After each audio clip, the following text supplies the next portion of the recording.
भरत की श्री राम से अयोध्या लौटने और राजग्रहण करने की पुनः प्रार्थना।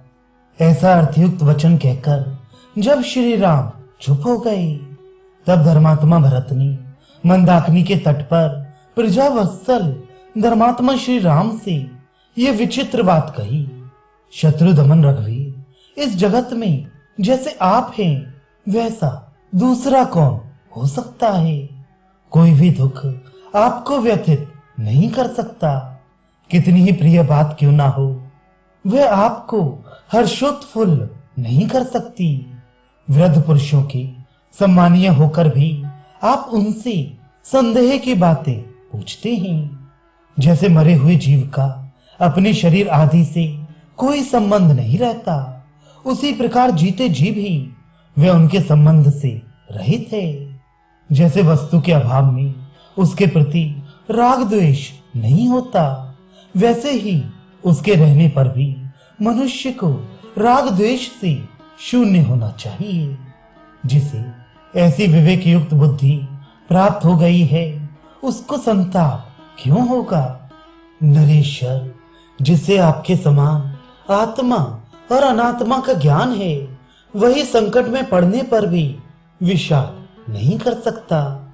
रघुनंदन, आप देवताओं की भांति सत्य गुण से संपन्न महात्मा, सत्य प्रतिज्ञ, सर्वज्ञ, सबके साक्षी और बुद्धिमान हैं। ऐसे उत्तम गुणों से युक्त और जन्म मरण के रहस्य को जानने वाले आपके पास असह्य दुख नहीं आ सकता।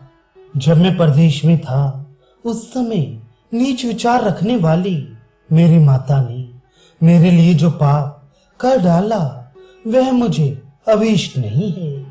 अतः आप उसे क्षमा करके मुझ पर प्रसन्न हो। मैं धर्म के बंधन में बंधा हूं, इसलिए इस पाप करने वाली एवं दंडनीय माता को मैं कठोर दंड देकर मार नहीं डालता। जिनके कुल और कर्म दोनों ही शुभ थे, उन महाराज दशरथ से उत्पन्न होकर धर्म और अधर्म को जानता हुआ भी मैं मार्तवध रूपी लोक निंदित कर्म कैसे करूं। महाराज, मेरे गुरु श्रेष्ठ यज्ञ कर्म करने वाले बड़े बूढ़े राजा, पिता और देवता रहे हैं और इस समय परलोकवासी हो चुके हैं। इसलिए इस भरी सभा में मैं उनकी निंदा नहीं करता हूं। धर्मज्ञ रघुनंदन, कौन ऐसा मनुष्य है जो धर्म को जानते हुए भी स्त्री का प्रिय करने की इच्छा से ऐसा धर्म और अर्थ से हीन कुत्सित कर्म कर सकता है। लोक में एक प्राचीन किंवदंती है कि अंत काल में सब प्राणी मोहित हो जाते हैं, उनकी बुद्धि नष्ट हो जाती है। राजा दशरथ ने ऐसा कठोर कर्म करके उस किंवदंती की सत्यता को प्रत्यक्ष कर दिखाया। पिताजी ने क्रोध, मोह और साहस के कारण ठीक समझकर जो धर्म का उल्लंघन किया है, उसे आप पलट दें, उसका संशोधन कर दें। जो पुत्र पिता की हुई भूल को ठीक कर देता है, वही लोक में उत्तम संतान माना गया है। जो इसके विपरीत बर्ताव करता है, वह पिता की श्रेष्ठ संतति नहीं है। अतः आप पिता की योग्य संतान ही बने रहें, उनके अनुचित कर्म का समर्थन ना करें। उन्होंने इस समय जो कुछ किया है, वह धर्म की सीमा से बाहर है। संसार में धीर पुरुष उसकी निंदा करते हैं। कैकेयी, मैं, पिताजी, सुहृदगण, बंधु बांधव, पूर्ववासी तथा राष्ट्र की प्रजा, इन सबकी रक्षा के लिए आप मेरी प्रार्थना स्वीकार करें। कहां वनवास और कहां क्षत्रिय धर्म, कहां जटा धारण और कहां प्रजा का पालन। ऐसे परस्पर विरोधी कर्म आपको नहीं करने चाहिए। महाप्राज्ञ क्षत्रियों के लिए पहला धर्म यही है कि उसका राज्य पर अभिषेक हो, जिससे वह प्रजा का भली भांति पालन कर सके। भला कौन ऐसा क्षत्रिय होगा जो प्रत्यक्ष सुख के साधन हो प्रजा पालन रूप धर्म का परित्याग करके संशय में स्थित, सुख के लक्षण में रहित, भविष्य में फल देने वाले अनिश्चित धर्म का आचरण करेगा। यदि आप क्लेश साध्य धर्म का ही आचरण करना चाहते हैं तो धर्मानुसार चारों वर्णों का पालन करते हुए ही कष्ट उठाइए। धर्मज्ञ रघुनंदन धर्म के ज्ञाता पुरुष चारों आश्रमों में गृहस्थ को ही श्रेष्ठ बतलाते हैं, फिर आप उसका परित्याग क्यों करना चाहते हैं? मैं शास्त्र ज्ञान और जन्मजात अवस्था दोनों ही दृष्टियों से आपकी अपेक्षा बालक हूं, फिर आपके रहते हुए मैं वसुधा का पालन कैसे करूंगा? मैं बुद्धि और गुण दोनों से हीन हूं, बालक हूं तथा मेरा स्थान आपसे बहुत छोटा है, अतः मैं आपके बिना जीवन धारण भी नहीं कर सकता। राज्य का पालन तो दूर की बात है।